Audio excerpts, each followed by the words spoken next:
উঠে স্নান করে নিয়েছি। তো কেন সেটা পরে তোমরা নিশ্চয়ই জানো, আজকে নীলষষ্ঠীর পুজো আছে। তো তাই সকাল সকাল উঠে স্নান করে নিয়েছি। এবার পুজোর জোগাড় করতে যাব। তো সবটাই তোমাদের সঙ্গে শেয়ার করব। এই যে বাবুরা এখনো ঘুমাচ্ছে। পুজোর কিছু জিনিস এখন কেনা বাকি আছে, তো তার জন্য একটু বেরোতে হবে। চলো দেখা হবে। তখন বাইরে থেকে বাজারগুলো করে নিয়ে আসি, নিয়ে এসে তোমাদের সঙ্গে আবার দেখা হবে। বাই।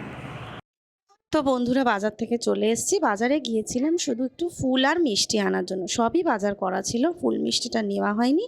সেটাই এনে সোজা ঠাকুর ঘরে জোগাড় শুরু করে দিলাম। এবার পুজো স্টার্ট করার পালা।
নাও আমাদের পুজো কমপ্লিট, জল ঢালা, বাতি ধরানো সবটাই হয়ে গেল।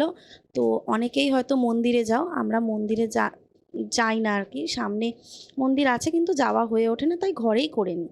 তো আমাদের এই যে দুপুরের আজকে খাওয়া দাওয়ার মেনু হলো সাবু মাখা, ফল আর হলো একটু মিষ্টি নিয়ে নিয়েছিলাম। তো এটা দিয়ে আজকে লাঞ্চটা কমপ্লিট করে নিলাম। আর তোমরাও কে কী খেয়েছো আর কি দুপুরবেলা উপোস করে, যারা যারা উপোস করেছো তো কমেন্ট করে জানিও। আর আমার ভিডিওটাকে ভালো লাগলে অবশ্যই অবশ্যই সাবস্ক্রাইব করে দিও একটু লাইক করে দিও আর ভিডিওটাকে শেয়ার করে দিও যদি ভালো লাগে।